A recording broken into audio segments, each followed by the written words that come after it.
So let's talk about surviving the holidays the rabble-rouser way, unapologetically, and being true to yourself. They're going to have thoughts whether you show up or whether you don't, and you can't do a darn thing about it. That's true. You just have to be okay with your decision and know that self-care is okay. Because that whole point about how you show up and those boundaries, those assumptions that you have lived with or operated from in the past, and being able to get clear on, first off, where are you going to stand on those this year? Welcome back to Unapologetic Rabble-Rousers. I'm Doc Shelley. And I'm Carla Lewis. Now, given the timing of this particular episode, we're thinking that there may be an opportunity to pull from a lot of the topics that we've covered over the past 50 episodes and reflect on them in terms of where we are in the year right now. We're headed into and through the holidays. And we were talking about how interesting it is that so many of the things that we've talked about kind of collide.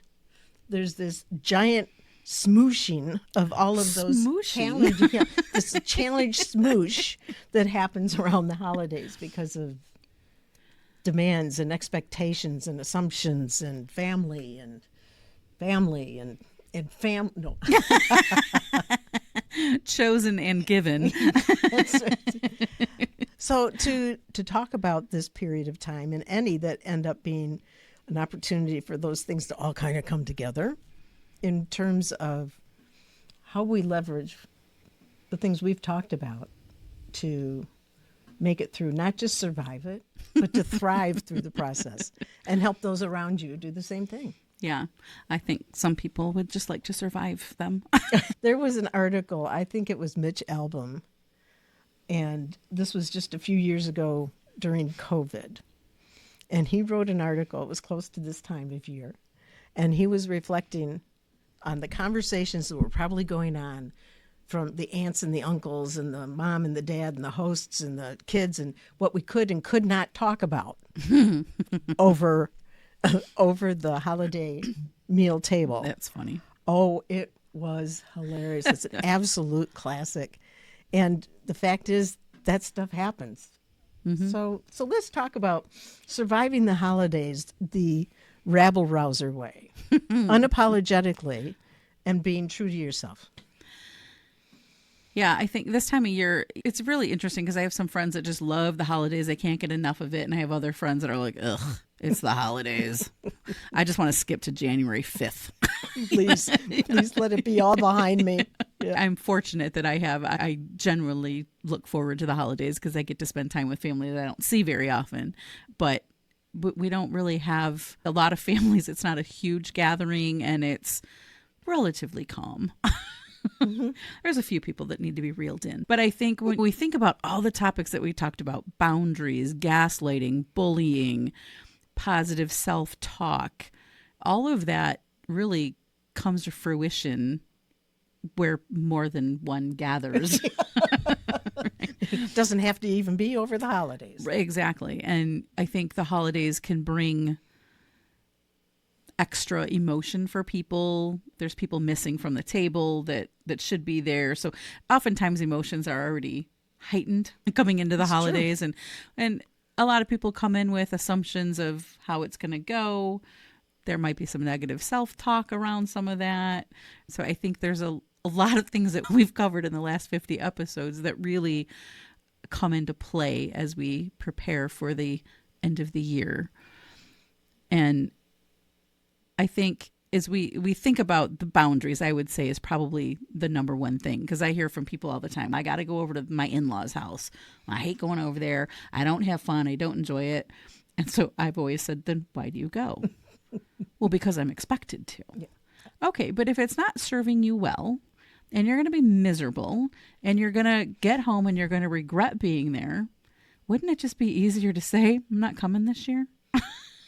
I can't imagine the balancing act that goes on, being able to balance who's going to go to whose house for the meal versus the dessert or all of those things. And the fact of the matter is, at the heart of it, it's about being able to get together with people you care about.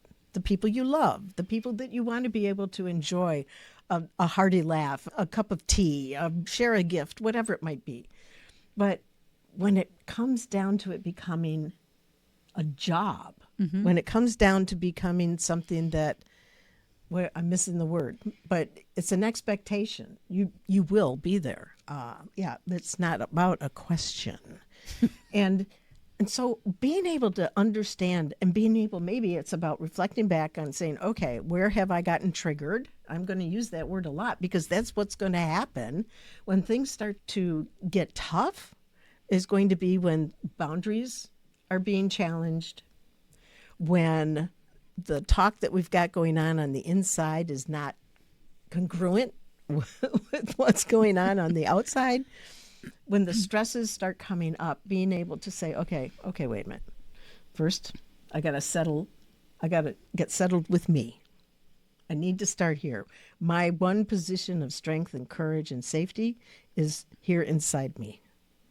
And then I have to take the next step out, taking a look at what is it that's coming up.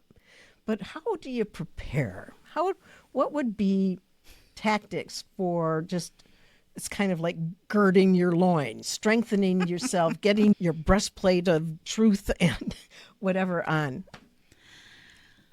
For me, I think it's about really kind of reflecting on the past Christmases, holidays, whatever it is you celebrate with people, and think about how you show up, because really that's all we can control is how we show up and what we bring to the table, proverbial and otherwise. Yeah, true. Yeah, literally and proverbially. And I think it's that sense of self, that sense of the boundaries. Think about those things that you will not tolerate. Think about those things that the conversations you won't engage in. It's okay to walk away if it starts to cross your boundary. Okay, let's sit on that for a bit, or sit with that. Okay, let's start again. You can sit on it if you want to, Carla. I want to sit with that for a minute, because that whole point about how you show up and those boundaries, those assumptions that you have lived with or operated from in the past, and being able to get clear on, first off, where are you going to stand on those this year? Where are you going to stand on those in this gathering? And then what's going to be your approach for shaking it up from what has been the behaviors and the responses that have been assumed over years of practice and demonstration? If we're going to make changes with how we show up, people are going to notice. Mm-hmm. And when we make a change, whether or not other people are up for it, they have to change, and it's not of their choice. So when we make a choice to change, others are affected. Mm-hmm. And what you gonna do when the push comes through? That whole now the song is going through. Yeah, what you gonna do? What you gonna do when they come for you? That's right. That's right. But you're gonna practice beforehand, because you know. As a friend of mine says, Uncle Bocephus is going to be Uncle Bocephus. And so you are going to practice saying something to yourself like, he said words. I don't have to make them mean anything. It's that simple to just say, this person is going to probably act a fool and I don't have to engage. Or if I choose to engage, this is what I'm going to say. So you can practice all that stuff beforehand. And we've talked about that. We've talked about that in the bullying series. The notion that, okay, if you know what's going to be happening, you can count on Uncle Bocephus. Bocephus. Uncle Bo is going to do what Uncle Bo do. And that being able to rehearse. And if you happen to have a family member or a friend that is usually a part of Uncle Bo's exchanges in that particular setting, being able to work with them to say, okay, could we just do a little role play here, because I'd really like to try to handle this differently this year. Mm-hmm. I think that's an awesome idea. Yeah, and I think setting some boundary around that, maybe you just don't even want to engage with it. Know when to walk away. as Kenny Rogers would say. And we've got all kinds of songs playing in our heads. Jeez. Holiday. Yeah. But I think some of it's self-preservation, depending on the situation, right? And we all deserve to have a holiday that we want to have. Mm-hmm. And so if that is not showing up because someone demands that you do and you hate every second of it, do you? They're going to have thoughts. They're going to have thoughts whether you show up or whether you don't. And you can't do a darn thing about it. It's true. You just have to be okay with your decision and know that self-care is okay. It's absolutely, and it's your job. Self-care is your responsibility. Mm-hmm. And while we're speaking of this now, given our calendar, that this podcast is going to come out in the December holiday season, it's any gathering. And it doesn't even have to be a holiday. No, I mean, weddings, birthdays. Birthday parties. Yes. Kid graduated from kindergarten. Apparently that's a thing to celebrate now. Barely got a high school party. I'm not bitter. But anywhere where people gather, there's an opportunity to practice beforehand and during. I mean, consider it an experiment. Mm-hmm. In that moment when someone acts a fool or says something that you don't like or talks you into doing something you don't want to do, it's experiment with it. See what works, see what doesn't work. People are going to have thoughts. Like I said, people are going to have thoughts no matter what you do. Yeah. And we do not need to assign meaning to those thoughts and those words that they have. I think the notion of being able to establish that there's a boundary now. What we're doing is about managing where you're going to go and where you're not. Mm-hmm. Where does the line get drawn? And you have to own that. You have to be ready to say, look, even to be able to say, in years gone past, Uncle Bo, here's what would happen. You'd say what you just said, and then I'd do this, and then you'd do that, and then we'd both be kind of grumpy. Well, I'm changing it up this year. You can join me or not, but I'm not going there. And quite frankly, I don't think we ever need to go there again. But for today, I'm inviting myself out of this. Thank you. Mm-hmm. Just being able to be aware. So the notion of practicing, it's not like you're trying to set yourself up for some confrontation. It's about recognizing there are patterns. There are things that repeat. And it's about hearing yourself say something out loud. Sounds very different than when you rehearse it in your head. Mm-hmm. I'm going to say this when he says this. If you don't say it out loud, you don't know how it's going to sound until you practice it. You say it out loud and then you're like, that's maybe not what I want to say. Let me rephrase it. Mm-hmm.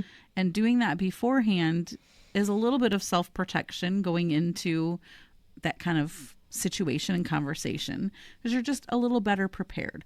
And it may or may not happen. Who knows? Maybe Uncle Bo Cephas is going to be on his best behavior this year. Mm-hmm. Yeah, because somebody else already drew the line for him. But you're ready for the conversation and you've heard the words come out of your mouth. For those who did not catch the podcast we did that went into some depth on that whole notion, it was in the bullying episodes and the last episode of that where we talked about here are some tactics and some approaches that you can leverage to be able to really own your space, take care of you in that situation. So I love the idea about just thinking it through. Okay, where have I gotten kind of hung up in the past or whatever, and being able to practice it out loud. Mm-hmm. Even if you're not going to practice it with somebody, say it out loud. Look at yourself in the mirror. Do something. Video yourself on your phone. Just saying, how's this going to come across? Mm-hmm. I think the other big thing to think about is the comment, and I've said it a couple times, but truly, when people say words, we don't know what they mean by it. We don't know their intention, and we create a fast story in our head. Well, they must not like me very much. They don't want me here because they said whatever. Don't do that to yourself. Don't assign meaning to other people's words. Mm-mm. It's not worth it. Mm-mm. They said words. Who cares? Those words only have the power you give them. Exactly. And so that can be something to practice all the time, but particularly at these gatherings of family celebrations and time together. And yeah. Yeah. There's another thing I just floated in about being aware of the people around you and those who may be slower to engage. They're more about, they process things and then they're ready to be able to contribute. And they often will be passed by in terms of being able to engage. So what are we doing to help others feel as included, for everybody to be able to, if they want to be? But back to, we talked about this in one of our episodes as well, is that there may be somebody who is being quiet because that's what they want to do. And there may be somebody who's being quiet because they're not sure how to get involved. They don't have the same courage and conviction to be able to introduce an idea or just become a part of the conversation. It's a tricky balance, but being able to say, okay, are we taking care of everybody around us? Yes, and I would add to that being aware of the impact you have on the people around you. Mm-hmm. So also being aware of how other people are in the situation, but also being fully aware and present of how you are impacting the people around you. Are you causing someone to not want to get engaged and involved? Or are you welcoming them into the conversation if they want to join you? I want to share just a quick story. It was from a cruise, and it was a large group of people, and there was one member of this group who had done everything, seen everything, heard everything, and there was not a topic that could go by without this person being able to weigh in with great conviction and authority. To the Was point, his name Tim by any chance? No, actually it wasn't, but it was him, yeah. But anyway, but the point is that awareness. It's like some people want to create that kind of aura around them. And there are others who don't know they're doing it because they may be in a position where they think they're supposed to entertain. That's what they do everywhere else. And so being entertaining means you're being loud and you're being always talking. And so being aware, I think that wouldn't it be an interesting thing for everybody to just take stock for a moment? Yeah, okay, is everybody good? Versus just barreling through and doing what you've always done. What a better place the world would be if more people did that. Well, I think maybe so. Yes, yes. So if there was the most important lesson or most important awareness is what I want to say, as we carry ourselves, or we are carried by the calendar or circumstances into these gatherings. And it could be just two or more people, but what's the most important thing to carry into those things, into those engagements? Self-awareness. Yeah. I think you need to be aware of, I already said it, how you impact others, and you said kind of taking care of the people around you. I think having that awareness, and a lot of people don't have it. So just being aware of your surroundings, having the boundaries that you need to set for yourself, again, around those gatherings. How long are you going to stay? When are you going to leave? Who are you going to engage with? Who are you not going to engage with? Who are you going to address? I think all of those things are really important as you think about an event or a gathering that you're heading into. And it might change because different people impact environments in different ways. So if Uncle Bocephus doesn't show up, maybe it's a different party that day. Absolutely. Nobody's cringing at his dumb jokes that he shares. But I think that just that self-awareness, I think, for me, would be the number one thing to think about. Thank you. Mm-hmm. Well, with that, I'm Carla Lewis. I'm Doc Shelley. If you like what you're hearing, please share with your friends. Give us a like, give us a follow. Let us know what else you want to hear about. We will talk to you next time. You know, in years gone past, Uncle Bo, here's what would happen. You'd say what you just said, and then I'd do this, and then you do that, and then we'd both be kind of grumpy. Well, I'm changing it up this year. You can join me or not, but I'm not going there. And quite frankly, I don't think we ever need to go there again. But for today, I'm inviting myself out of this. Thank you.